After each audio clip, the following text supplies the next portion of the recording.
Welcome to your Huddle South Central's Let's Listen podcast. Here we're dedicated to discussing mental health topics openly and honestly. Before we begin, we want to remind you that the information provided in this podcast is for educational and informational purposes only and is not intended to be a substitute for professional mental health advice, diagnosis, or treatment. The views and opinions expressed by the host and guests are their own and do not reflect the views of Huddle South Central. While we strive to provide accurate and up-to-date information, mental health research and understanding are always changing, and information shared in this podcast may become outdated over time. If you or someone you know is struggling with mental health issues, we encourage you to seek help from a qualified mental health professional. Please don't disregard professional medical advice or delay in seeking it because of something you heard on this podcast. By tuning in to Let's Listen, you agree that we will not be held responsible for any actions taken based on the information provided. Always consult with a mental health professional or healthcare provider for specific advice related to your individual situation. We appreciate you listening and for taking care of your mental health.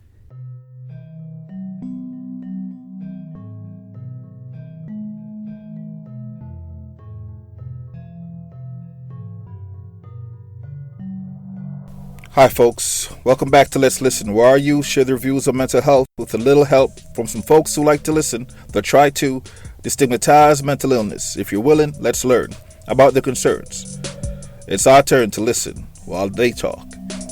On today's episode of Let's Listen, two youth share their thoughts with Laura Mcarthur. Laura is a counselor, personal trainer, wellness professional, beer connoisseur, who has somehow found time to come and hang out with a couple of our youth and chat. So let's listen in. Before we start this episode, I'd like to advise that some of the content in this episode could be triggering and harmful. This episode may contain a discussion of suicide, self-injurious behavior, depression, and/or reference of other mental health disorders that may act as triggers. If you discover that you need someone to talk to while listening to this episode, please call Kids Help Phone. They're available 24/7 across Canada. Their number is 1-800-668-6868. We're live. All right. So, let's introduce ourselves. I'm Laura. I'm a psychotherapist. I use he, they pronouns, and I am a teenager. I'm my pronouns are she, her, and I'm a teenager, I guess, yeah. And how old are you? 18. 18? I'm 14. I'm 51. It's fair. It's all right. The monotonous way you said that. All right, so we are here today to just have a chat about what? Mental health in general. Yeah, okay. And so I hear you guys have come with some thoughts on things that you wanted to discuss. Yeah. So where do you want to start? I think we could start with just living day to day with a basic, or not basic, that's the wrong word. Just living day to day with mental health problems. Sure. Because it's not always just a singular thing. It's just general day-to-day stress, general anxieties, test anxieties, right, school. Yeah. The stress of the world. Mm-hmm. It's funny because we don't often, or we haven't in the past, really looked at mental health in the same way that we look at physical health, which is, our physical health, we go to doctors all the time, and, our parents take us to get our teeth cleaned, but we haven't regularly looked after our mental health as we grow up. And you can't look at it the same way as mental health because it's not really something you can see, right? Yeah. But checking in and understanding if there are things that are going on that might be dysfunctional for you, or if there might be something clinical going on, sometimes these things pop up really quickly. Particularly, these things often come up in teenage years when you guys are changing a lot, and then there are different times in adulthood when they tend to pop up as well. And I really don't like talking about clinical illnesses. I think it's more clinical mental illnesses. I think it's more about having symptoms of things that we deal with as we get older. Recognizing it as another scrape or bump in the road. Yeah. Mm-hmm. It's like if you had a broken arm you would go get it x-rayed, and then you would let it heal a little bit, and then you'd work on it and you'd get your limb back to normal. So when you have a mental health problem, we should be doing the same thing with it. We identify it, we figure out the best way for the individual to treat it, and then we talk about it and work it out. I think it's also important, though, to recognize the limits of something that's been healed. I know from personal experience that I've broken my arm. I have issues with my arm. And that's not, it's definitely dependent on what kind of injury occurs, but not everything goes away, right? Yeah. You know, We constantly are changing because of every experience that we have. Yep. And that changes us physically, and it changes us mentally. And the key is to try and look on it as change is inevitable. And it's what we do with it that matters, how we move forward. and we can kind of segue there into the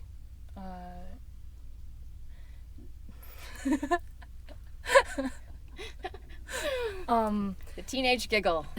yes. No, we can segue there from not only the fact that sometimes it doesn't heal fully, but the devastation and trauma that can bring in things like PTSD. Right. So it would be a logical place for us to start with trauma, right? So I'll throw the question out there, and you guys can just tell me what you know, or you can share experiences. It's completely up to you. Do you know of anyone close to you that's experienced a trauma that you might want to talk about and give as an example?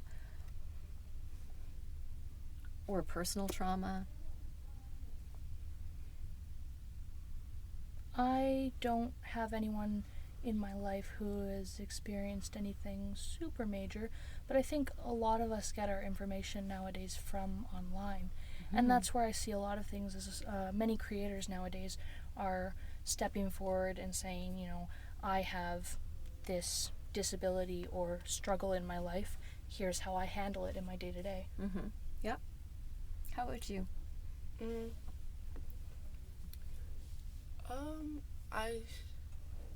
I guess I struggle with PTSD and like trauma, cause at a young age I was and same thing with my siblings, but I mean I've been getting better. Oh, that's so hard. I'm so sorry. It's okay. I don't like to think that's sorry, cause I'm over it. You've dealt through it. Mm-hmm. Good for you. Good for you. I mean, there have been some horrible things that have happened to some really good people that I've seen through my career, my very short career, and it can be very painful to work through traumas like that. And what they now know about trauma is essentially a deep, deep wound that we get from an event that happened, and it's how we experience that causes the effect that kind of lingers as we get older, right? And sometimes if we don't deal with it, it might emerge when we're an adult. Sometimes we're able to have people around us that help us work through it, and then it no longer has a hold on us. But many times it becomes PTSD, which is exactly what we don't want to happen. But there's certain times where you just can't prevent it, and then you have to seek help, and, well, I hope people are seeking help. Was that your experience, that you were able to find somebody to talk to and work through it with? No. I was going through some therapy, but then I didn't like it, and then I started like drinking a lot, and then I'm getting help for it now, and then we finally were like able to get me on the right medication and stuff, because through that we also realized that I had like a bunch of other mental health issues. So then now that I'm on medicine and stuff, I'm doing better, but like, still am addicted to alcohol. Yeah. That's an interesting point you bring up, because many people who have PTSD, they do turn to substances to help, because their substances are a depressant, or certainly alcohol is a depressant, and it turns down that overactive nervous system. And so it makes perfect sense that people reach for those kinds of things to help. But it's kind of sad, because you when you keep doing it, you're making yourself feel good, but then now you're just ruining yourself, because you've just become dependent on something to make you happy when it's not really making you happy. Mm-hmm. It's just like ruining your mental health even more. Yeah. So That's good insight. Being kind to ourselves as we go through these things, though, that's so important. To be gentle with yourself and know that all you're trying to do through your actions right now is to survive, to feel better. And that's completely understandable. That's what we do as human beings.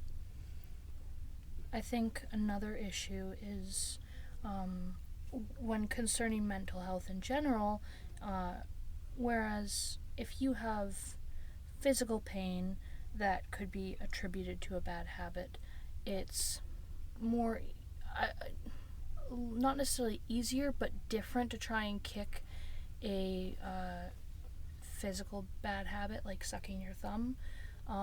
When it comes to bad habits that relate and tie back directly to trauma and mental health, it's ingrained so deeply as a survival mechanism that stepping back and recreating new, healthier habits that help is harder than getting over physical illnesses. Mm-hmm. It is. It's much harder. Because I like to tell people that I work with that our brains are not our friends. They often don't tell us the truth. They don't speak to us in ways that make us better in many aspects. And that's just because it's trying to make sense of what's going on around us. And so we have to convince ourselves to think differently. And any habit change like that takes time. And it takes lots and lots of work. And that's a really hard thing to do.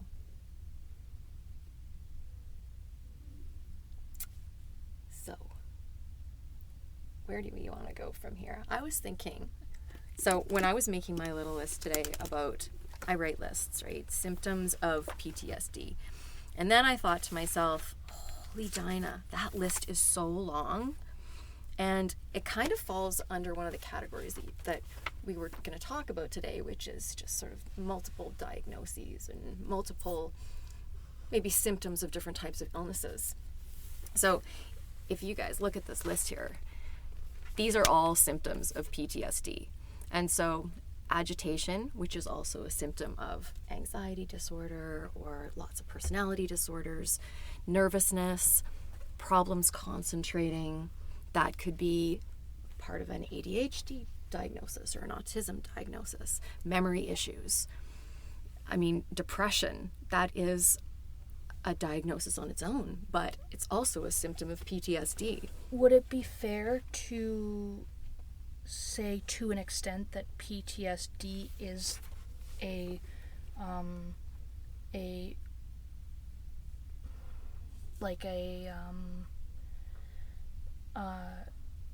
is the sum of having multiple disorders?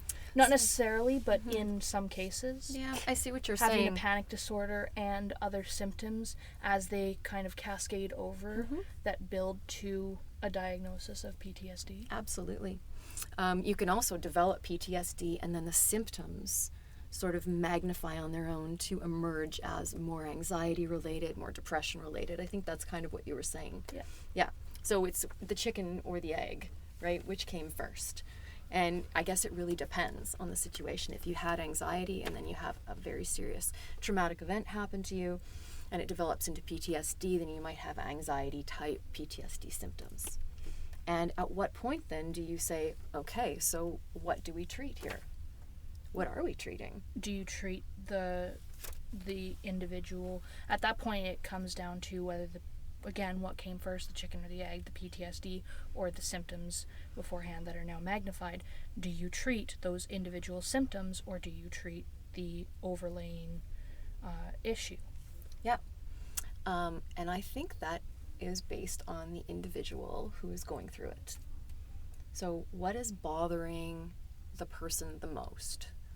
Is it one particular symptom, or is it something that looks more like the manifestation of a disorder? And then you kind of choose from that point, where do you go with this? What I like about talking about PTSD is when you talk to a client, you ask them, what happened to you? And when you're talking about an anxiety disorder, it's not what happened to you, it's happening to you. So we're talking about an event that caused with PTSD, and with anxiety or depression, it's more like you have a disorder, and so now we need to try and fix it. That makes sense? There's a big difference there. And I kind of like that, because then you can externalize it. It's like, this happened to me.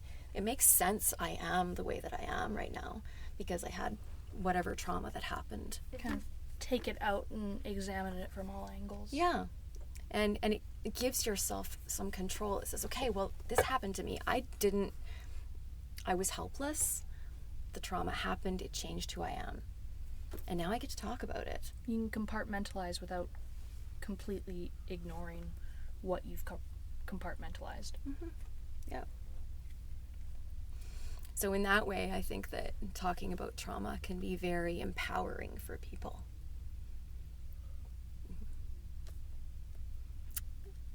Where else would you like to go, guys? I'd love to talk about the difficulty of coming across these diagnoses. Mm-hmm. For many, many, many years of my life, I have had a very large suspicion that I had a general anxiety disorder, but it took until just last summer to get an official diagnosis. Mm-hmm. I've just trying to gain access. It's hard to get the aids that you need for these struggles if the people who can help you won't help you unless you are officially diagnosed. Right. But getting those diagnoses is like jumping through rings of fire. Mm-hmm. It's kind of a bizarre system that we have. So what we end up doing is someone will come and see me and I'll say, okay, I think that they might have general anxiety disorder. And does it matter if we get the diagnosis? So that's the first question. Because sometimes it doesn't matter. We just treat the symptoms, we move on, it's fine. But if you need the diagnosis in order to get certain help, then we have to refer you to either a psychologist, a doctorate of psychology, or a psychiatrist. And they will do the assessment and the testing. And that can be very challenging, because then what? Then they'll write out and say, so that will be on your file for the rest of your life, that you have this and you've used services for this. I think it's difficult because in some settings, having that diagnosis helps. You know, it does. Trying to get a job when having an anxiety disorder. I just applied to the government, and there was a whole section talking about, what do you struggle with? Do you have test anxiety for dealing with a test that I have to take? Mm-hmm. Can you cross out those boxes without that diagnosis? But at the same time, not that it should be, nor is it right, but we still live in a world where having that, checklist of diagnoses under your name gets you judged because of the world we live in. Sure. It's true. I'm also a believer that labels can be harmful. And so to your point, I agree that if you can get more services and you can get more help navigating through whatever you have, then it's important to have that diagnosis. But on the other hand, I didn't like to march through life thinking I had a panic disorder. that I have seen for myself, thinking I'm a panicky person. That label actually made it worse for me, rather than someone saying, you have a problem and let's deal with it. I agree with you to the most part.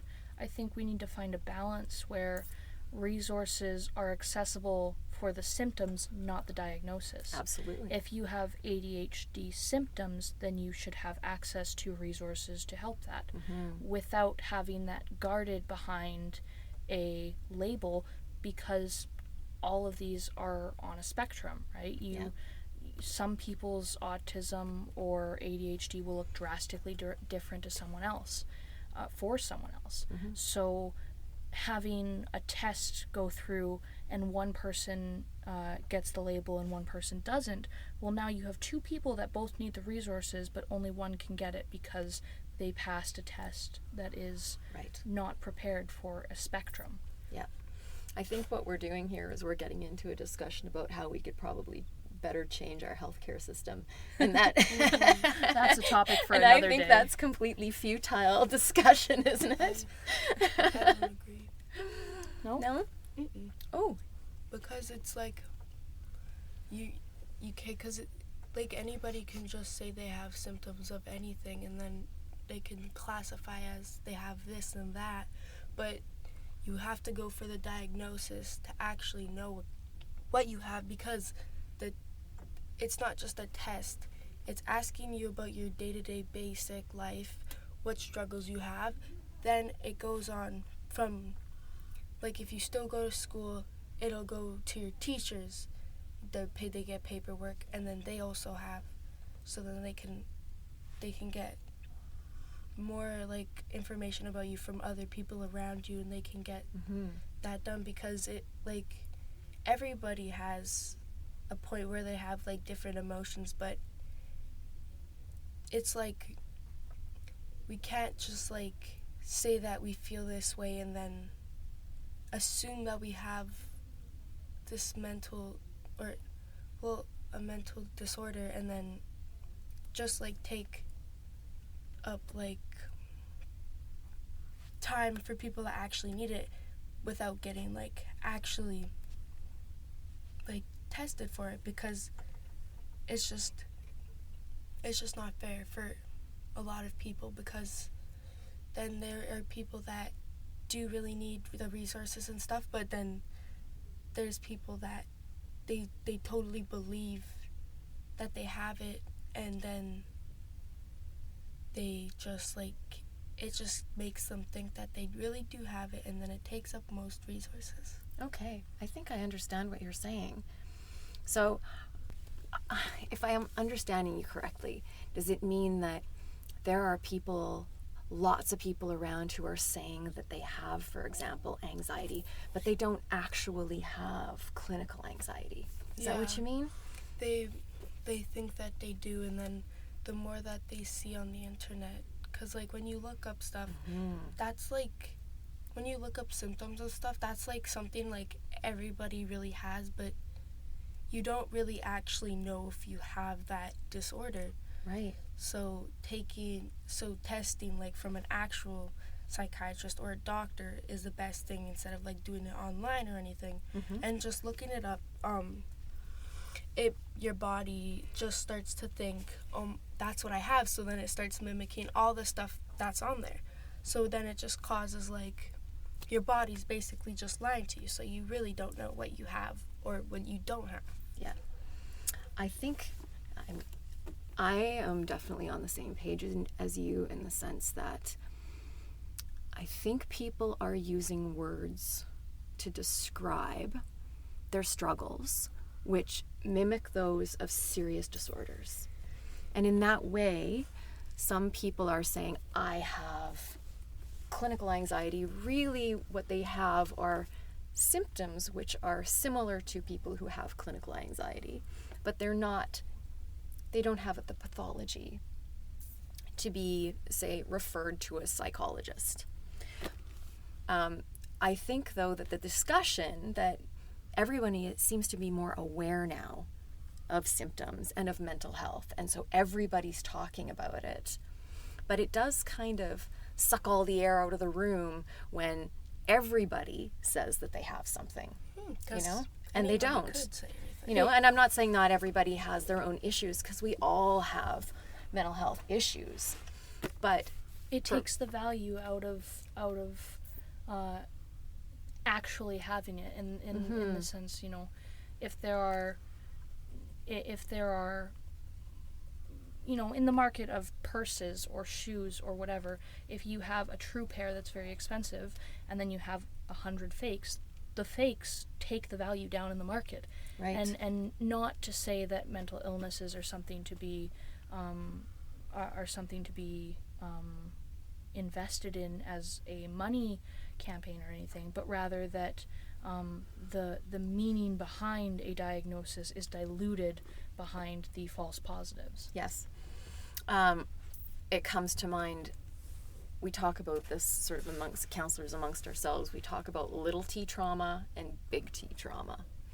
And, you know, some traumas are, I mean, we experience all kinds of different things as massive stressors that affect our lives. But then there are the big T traumas. There is, you know, there's assault, there's kidnapping, there's all kinds of things that are, you know, the big, scary, out of the ordinary traumas, which do amount to very large and difficult dysfunctional symptoms. But I do hear a lot of the word trauma being thrown around a lot. And so it does kind of diminish the meaning of the word when we use it so often. Does that make sense? Yeah. What I think that we're doing these days, though, is we're having lots of good conversations about mental health in general. And I think making it a more normalized discussion is super important. Do you guys know do most of your friends seem to have good conversations about these kinds of things? Do you find that? No. I think it's Sometimes. very dependent on who you talk to. I have a large portion of my friend group is diagnosed with some form of mental illness, whether it be autism, ADHD, an anxiety disorder. But it feels like, again, because of social media, that we're not quite grasping the true understanding and need to know about it. Similar to how children are malleable to react how they're taught by their parents based off of how their parents react, when we learn through social media how a mental illness might be perceived, it again dilutes that perception of it and changes the way we look at it. Yep. What I like about the dilution is that somebody can come and see me and say, I am struggling to cope with something, and I'm worried that this is going to get worse.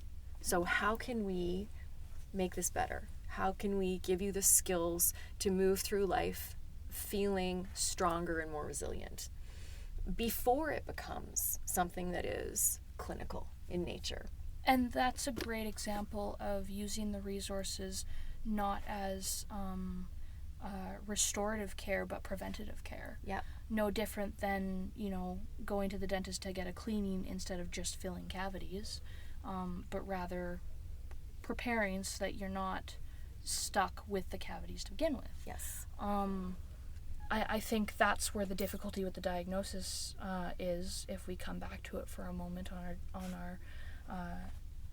our discussion, is that not that everybody needs a diagnosis, but that a lot of those skills and teachings that can help with even the minor symptoms are safeguarded behind diagnoses.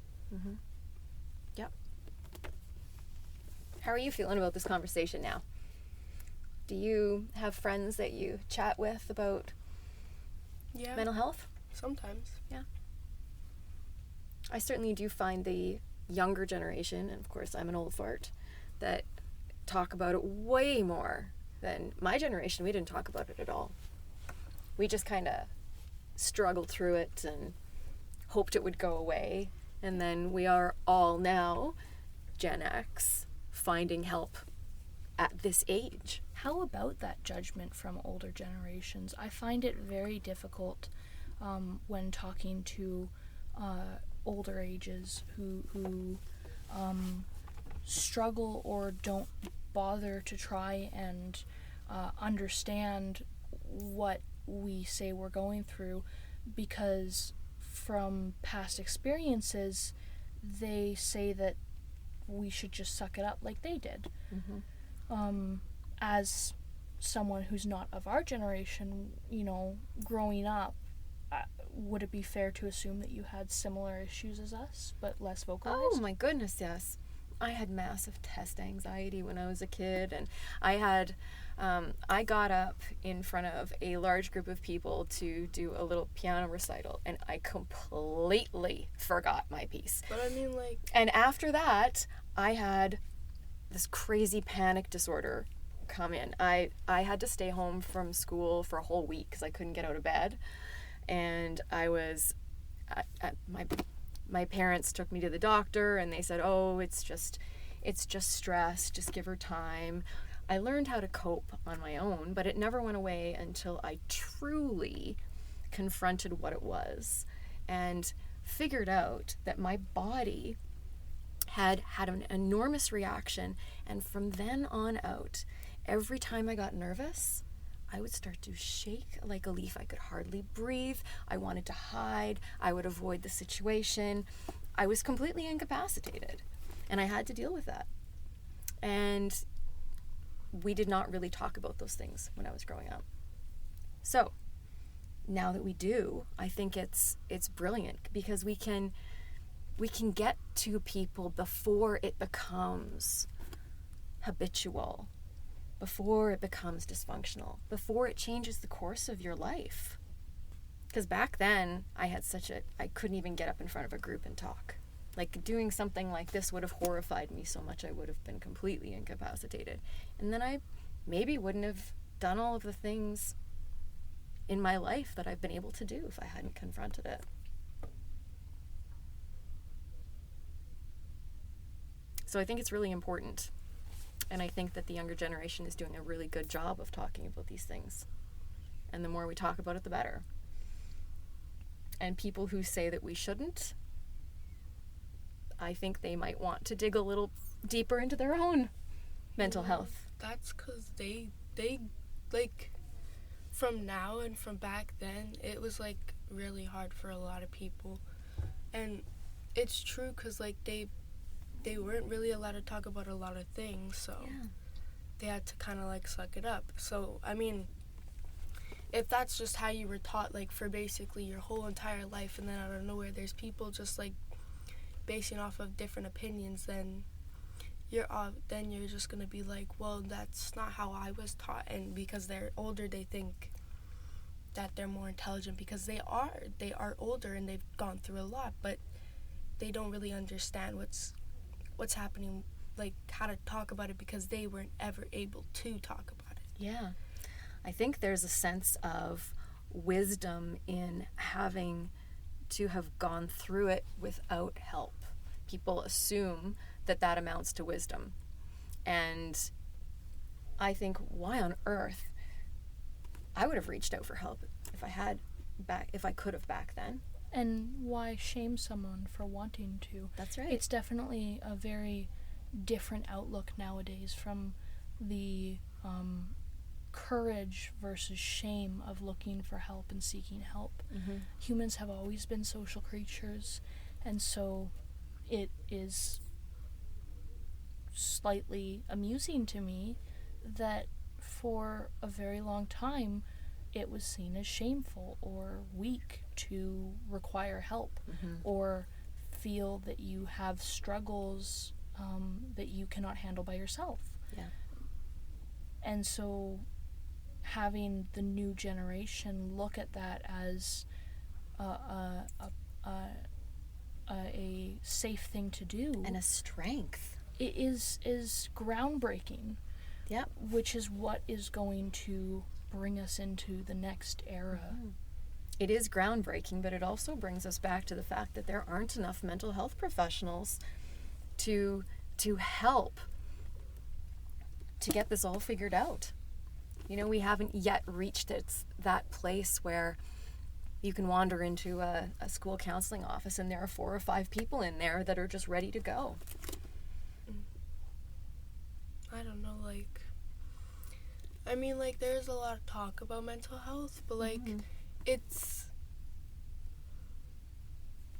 for some people will, like, my cousin, she faked, like, a lot of her stuff, and then she finally had told me that she was faking it, because, like, she just thought that, like, it would be fun or this would be cool to be, like, diagnosed with this or anything. So are you saying it was like attention seeking? Yeah, and then I mean, like, I know a lot of people, because, like, since this is such a big thing, and some people get, like, a lot of attention for it, some people don't, so some people will try their best to get, like, a bunch of attention for it, which is, it's not always, like, the best thing, but I mean, it's good to talk about it, but, like, it does come to a point where it becomes too much, because, like, with, like, little kids and stuff, like, really little kids, we don't want to, like, put this idea into their mind that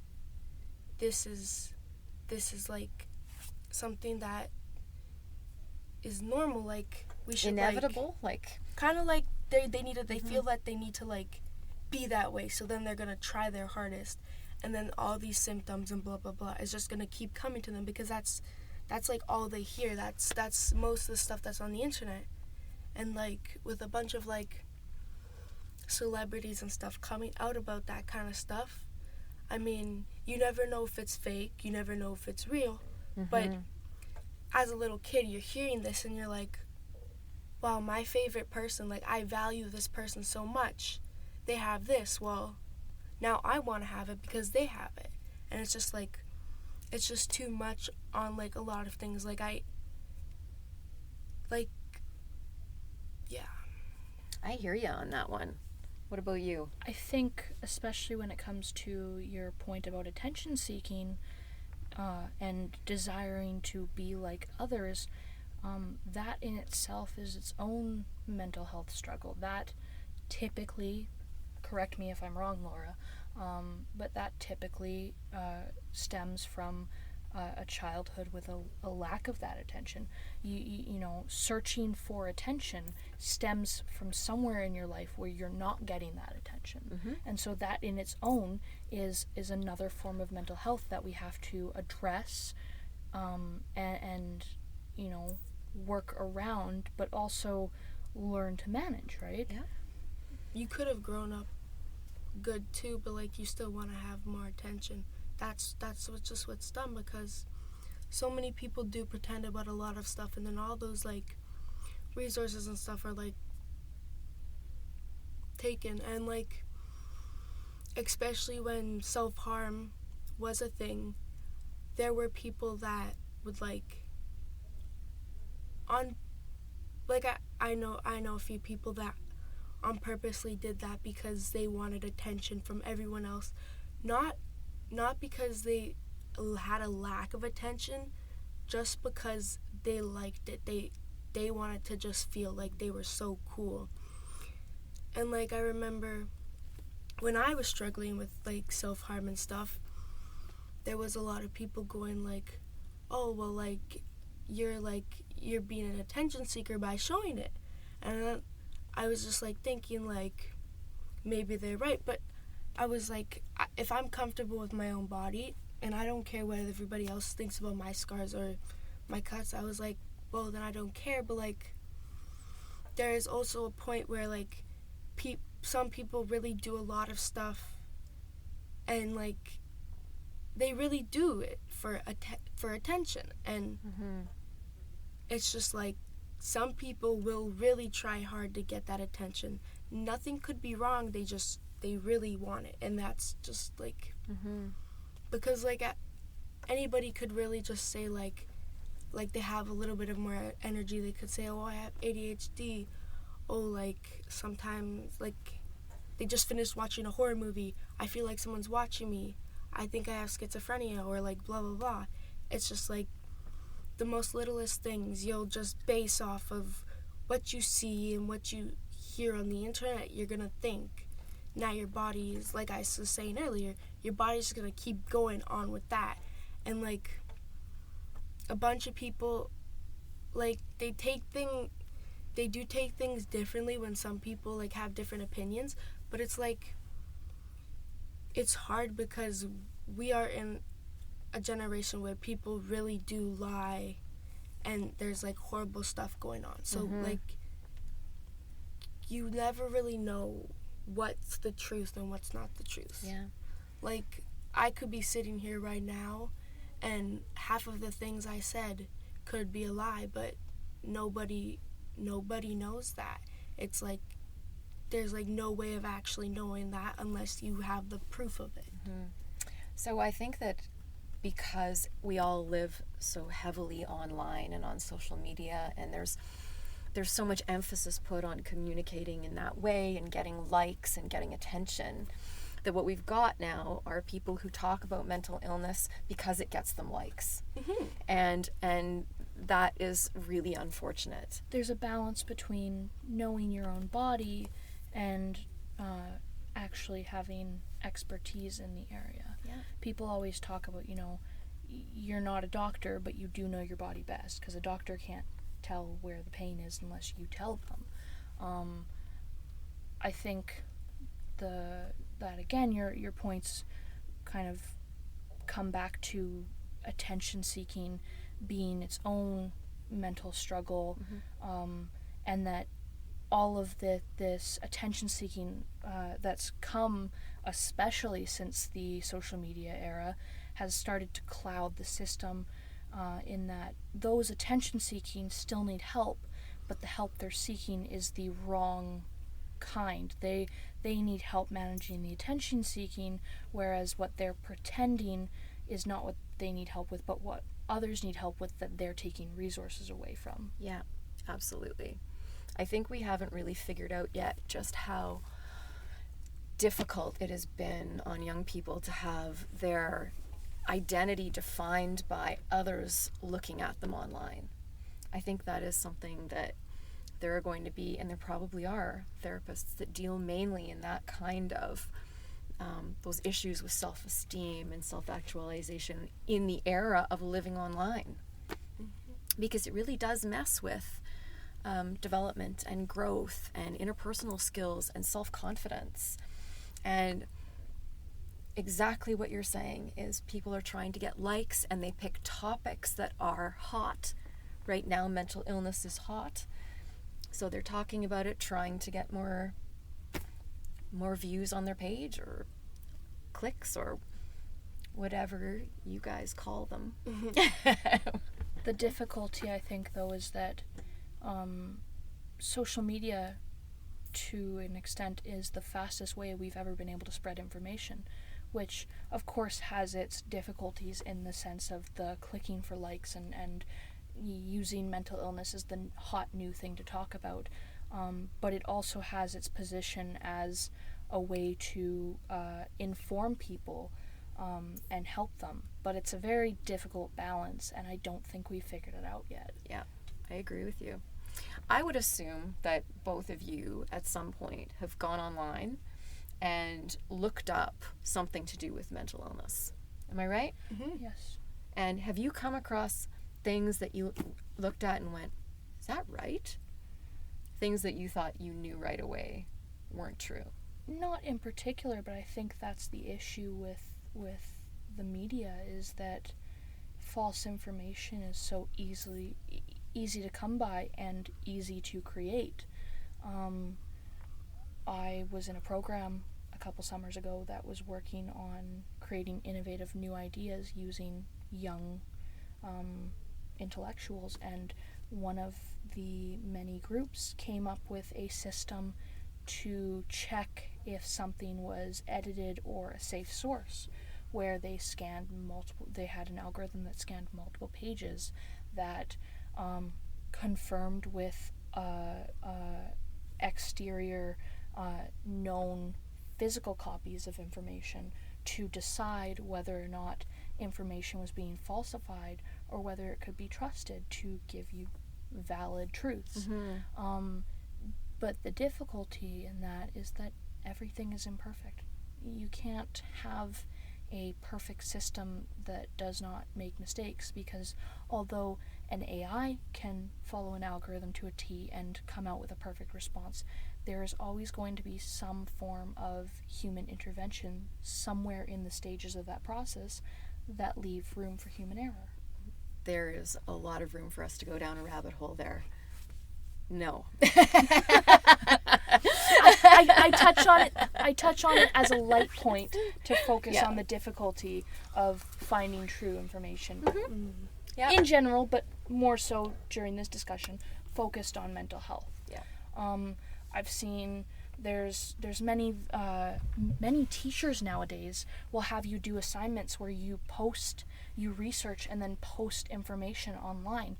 I have seen videos of university students that post YouTube videos with slideshows, or even professors and whatnot posting slideshows explaining different parts of the DSM-5? DSM-5. There we go. But although you'd think that would be a trusted source because of the university background, you cannot say for certain. And so there's a lot of blind trust because you have not seen that information for yourself. Yeah. Well, and the thing about mental health is we are all different. We're all built so different. Our brains, we have not figured out 1/1,000,000th of how the brain works. Yeah, but saying that it's blind, you don't really know, then how do you know about the mental health? Because where did you get your information from? There's because some professors, they get it from books, but how do we actually know then? That's just saying ourselves, we don't actually know this. Well, exactly, which is I think an important reason to have these discussions between us and then have another group do it and so forth and so on, is that everybody has a different take on it, and hidden amongst all of everyone's opinions is the puzzle pieces to put together the truth that is the truth. And the truth is about our experiences and our beliefs around those experiences, and then our body's capacity to absorb information and take in and put out emotions and all of that. So everybody is different. So it makes it one of the trickiest fields in medicine, and the trickiest thing to figure out, because no single person that walks into my office has the same thing. Not even close, even though it might fall under the banner of one particular diagnosis. So that part of it is fascinating. And I also don't like to say what is things that are abnormal. What is abnormal? It's the contradictory of normal. What's normal? Well, that's a definition that is highly debatable. What's normal?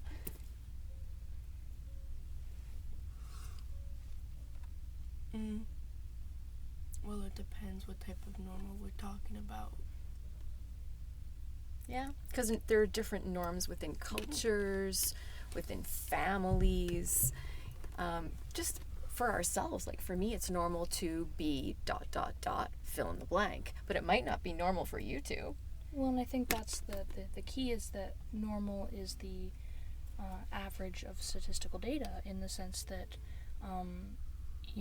if statistically half of Americans have dogs, maybe not half, but a large majority of them have dogs, then you would say that the normal is for an American to have a dog. That's what the American dream is, right? Mm-hmm. The white picket fence, that is an ideology that stems from a time where that was the expectation of what normal would be. But that's so much more simplistic. I absolutely than the concur. Human brain. I absolutely concur. But that is what our society is kind of... So I think we can all agree that it is not normal to feel that murder is okay, right? It depends what type of murder you're talking about. Like, no, See, it there really you No, go. I agree with you, but it's a very dark place. Well, this is a perfect example where we can't even agree that murder is a generally... If it's out of self-defense, then of course it's okay. And a lot of people say that abortion is murder, but it's not even alive yet. It is tiny. It doesn't even have a brain yet. So even if it does count as murder, it doesn't matter because there's a lot of people that really do need abortions. But like, same with murder, like, I mean, if you just go up to like some random person, if you murder them, then that's bad. But like, say you're being attacked and that's like, you defend yourself and it accidentally comes out as murder and they die, then, I mean, it's wrong, but like, that you were just defending yourself. Yeah. Because there's a bunch of different things for like a lot of things. And I mean, not a lot of people could agree with that, but like, abortion isn't murder, and just like a lot of things, just there's different things to everything. Well, that boils down to our belief systems. And beliefs are not facts, which is why they're so easily debatable. Everyone has individualized beliefs, and I think the difficulty is that our society is built on the idea that our leadership is supposed to be the truth, supposed to be in heavy quotations. That they decide what normal is. Exactly. Or what right is. Mm-hmm. And by your standards and my standards, murder is okay in certain areas of life. By the judicial system's definition of it, we would both be sentenced to jail regardless. Yeah, I mean, so the thing is, I could care less if I did it out of self-defense, and I'll fight for it. But if I go to jail, I go to jail. If I did it on purpose, then I know, then I will go to jail. It's like, no matter what, you still will get time, or maybe you won't. But like, as long as you know yourself, then it doesn't really matter about what everyone else thinks. Yep. I think the consequences of any action, not just murder, but day-to-day things like what to buy for dinner, has a lot to do with our mental health in how we go about the day. As someone with anxiety, I struggle to make decisions all the time, but there's also decision fatigue, which is scientifically a struggle that all biological brains go through. So, hence, that could be considered normal. Exactly. Yes. Yet, if it's dysfunctional for someone, I would not want to say, that's normal, move on. I would want to say, well, let's try and change that. But if it's functional, should you change it? Well, and that's, again, it's up to the individual. Yeah. If you feel that you don't want any help with it, then you can never ever force another person. If they really do not care, then that's up to them now. And I mean, a lot of people do struggle with some things, but like, there's only a certain point where you can go up to help someone, because then if something were to happen while you're trying to help them, now you're just going to feel all this guilt on you. You cannot compromise yourself to help someone else. It's either they accept that you're trying to help them, or then they're going to be on their own, because then whatever happens to them, you're going to feel like that's your fault on your end because you weren't able to help them. So that really just, it's like that's up to them now. If they don't want the help, then that's how it's going to be, because you can't change someone's mind that doesn't want help. Yep. If you actually want help, then you can actually try. But if you do not want help, then there's no trying at all. I think that's another great topic, though, is, what do you do when someone doesn't want help, but for their safety or for others' safety, they need help? What do you do if their normal is not safe to anybody else? If they are if they are organized and functional, but that is a danger to somebody else, is it fair to put them in a space where they are disorganized or non-functional, or not their normal but rather somebody else's? This is another one of those questions where we could save the world if we came up with the right answer to this one. You can't help someone that doesn't want help, because then it's just like, it's like reading a book over and over and expecting a different ending, but you won't get one because they do not want help at all. If they truly do want help, they will let you know, or they will show it. But you can't just, because some people like say that they don't want help and you force that on them, they'll take it the wrong way as like disrespect, in that you're not like going with how they want it. Or like, say they're going through a really rough time and what you think isn't normal to you, but they know that themselves, that they can handle it, but you don't think that is. So now you're assuming that they really do need help, that they can't like physically do it themselves. So then you're going to go maybe get some help or anything, but then now they're going to take that the wrong way, because then they're going to think, oh, well, now they think that I'm crazy, because some people do. Because like for some help, some people like with higher authorities, they call it as crazy, or it'll just be taken super like just to the extent where stuff isn't really needed, like handcuffing someone who's going through a hard time. Like, let's say like you feel that the person's gonna kill themselves, but they never were actually, and you have no blown proof, and you call them there, that is gonna cause so much stress for the person. And especially then going through all that, and still once, like, it's just like saying no, because no means no. If they are telling you repeatedly that they do not want it, and they're making it very clear that they're saying no, then there's no point in trying to force it on them, because you can't help someone that really truly does not want help, because that's just going to come back to you when something bad happens. It's just going to affect you, and that's not what you want. If you let them choose what they want to do, it'll come to a point where they really will think that, like, why aren't they checking up on me anymore? Why aren't they trying to do this? Why aren't they trying to convince me to do this? Then it's just going to be like, then they're going to want to do it. But like, just like... So you think people should be making their own choices for accepting help?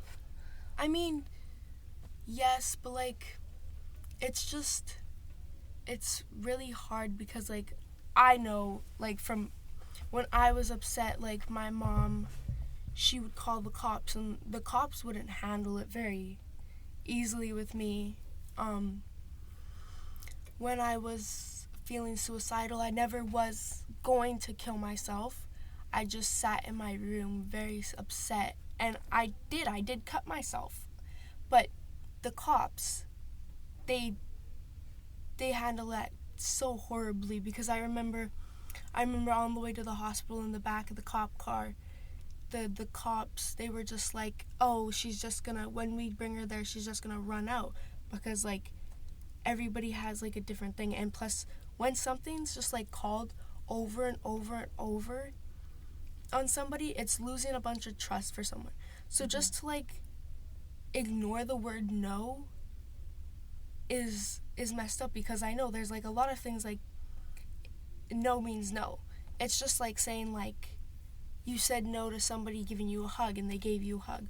Well, that's exactly how the person feels when they're telling you no, but it's not going through your head, because you're just like, well, I know this and I know that this is what you need, but in reality you don't, because you're not dumb. And that's just like the same thing with the doctor thing. the doctor doesn't know where the actual pain is unless you tell them. But that's just exactly how, like, with what other people are feeling, because we don't actually know what's going on with them. We're assuming, just like everybody makes assumptions about people. Yeah. So we we're need assuming people to that. feel heard, is what I'm hearing you say. You need to listen to somebody and try and understand their experience before reacting. Because if they're saying no, then there's you just need to let it go, and if they truly want their help, they will find it. But once no is brought up, then there's no arguing that fact. Yeah. And to add on to that, like, the trauma of not being heard when you're not seeking help means that there will be more resistance in the future when you are thinking about getting help, but then you remember what it was like last time when it was forced upon you. Right. And creating that struggle of, well, you know, maybe I'm ready to get help, or I'm at a point where I recognize that I need help, but I don't want that to happen again. And so that puts someone in an even more precarious position, and, you know, even more dangerous position, where those resources that are there for that are no longer accessible in their eyes.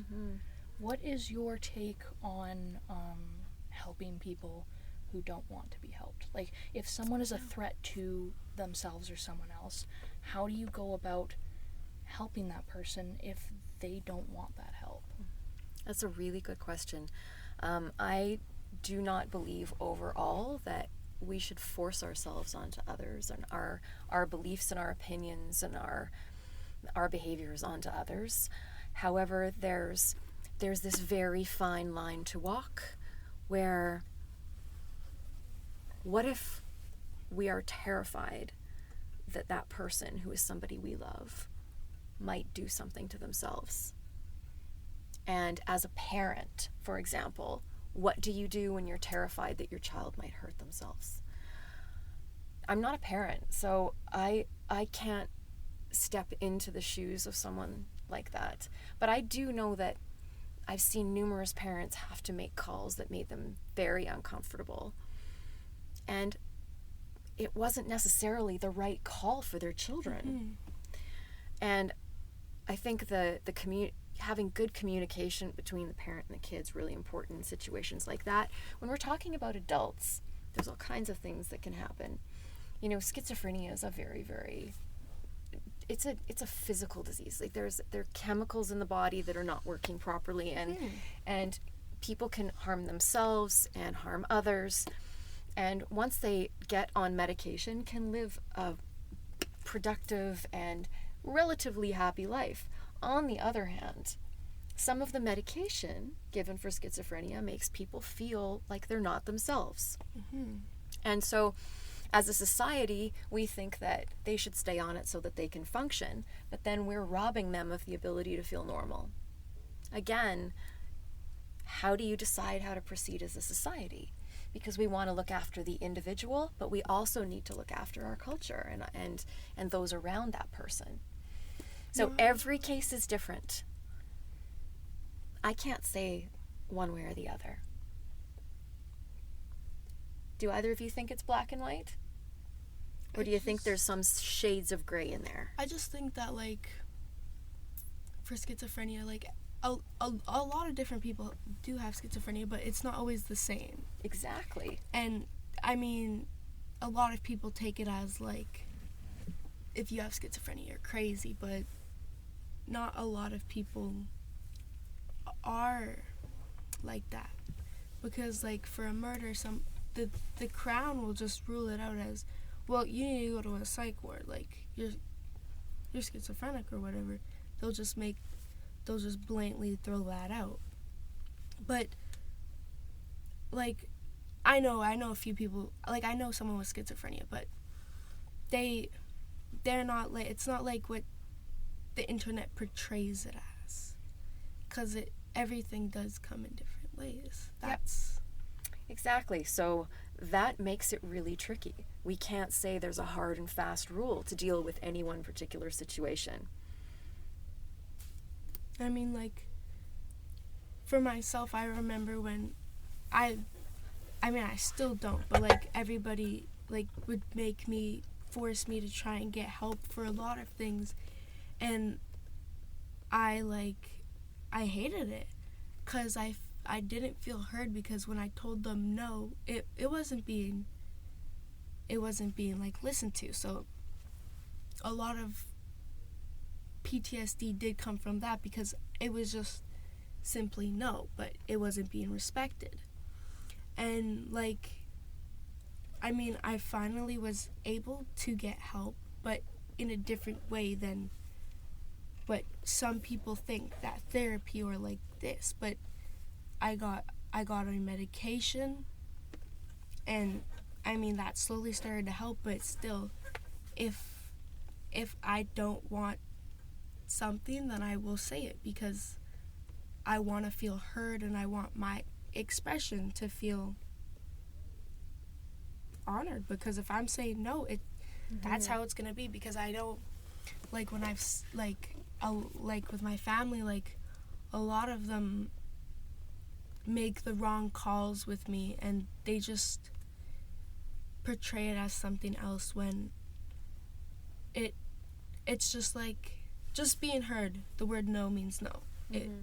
That would be just respectful, because in the end, if I really do not want help, then I can't help myself. Because if I do want help, like, if I do want to feel better, then I will try and get the help. But if I really don't, then there's no forcing it, there's no trying. It's just leave it at that if I say no. Isn't that just a basic human need, is that we all want to be heard in this world? That we want to have the people around us understand what we're saying, respect our decisions, have conversations with us rather than force us to do things. I think that's kind of the biggest difficulty overall when dealing with mental health, is that, surviving and living and thriving is such an innate human goal. It's programmed into our biology. And so when our mental health gets to a point where we don't want to live anymore, and we are denying that programming to live, at what point do you respect someone's wishes to end themselves? And what point do you step in and say, no, you need help? Yeah. Right? Is it okay to step in and say and help them, or do you let them do it? Well, so you two still have the benefit of being young, and part benefit of being young is that parents are hovering around you, and I think that when a parent hears that a child doesn't want to live, that is such a mature and adult decision to make, that you don't want to live. And so they will fight you typically on that, right? They will try and make sure that that doesn't happen.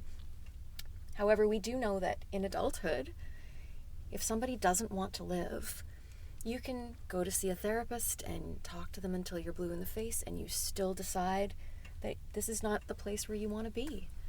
And nobody can stop someone at that point. I mean, like, of course, you'll feel bad and everything, but that's a choice that they're making, because in the end, really, if they really feel like they want to kill themselves, there is no stopping it. It will happen either way. Yep, we know that. So there have been numerous studies that show that, forcing somebody to talk through it does not necessarily change the end outcome.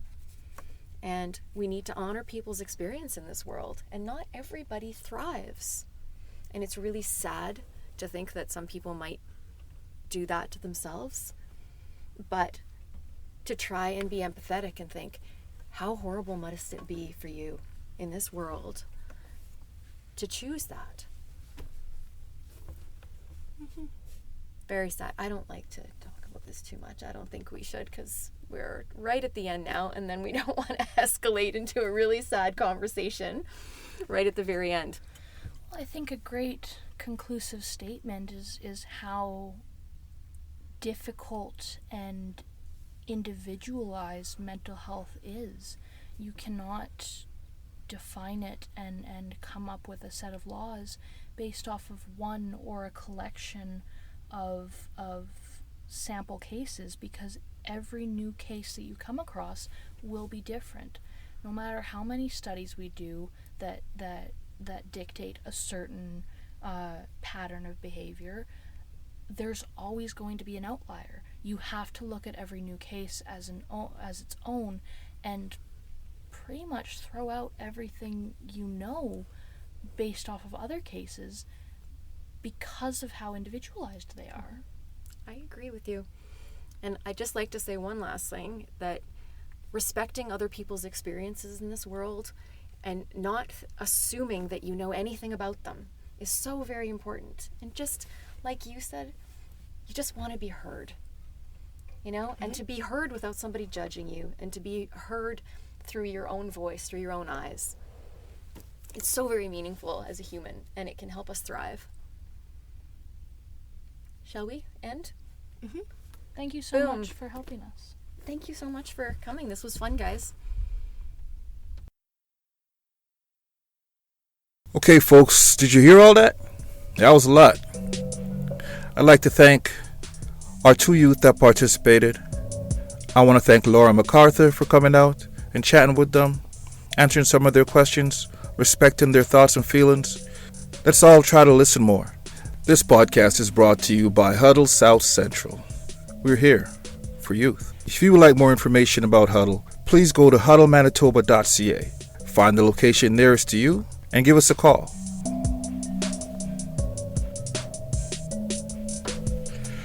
This podcast was recorded at the Idea Mill in the Millennium Library, Winnipeg, Manitoba.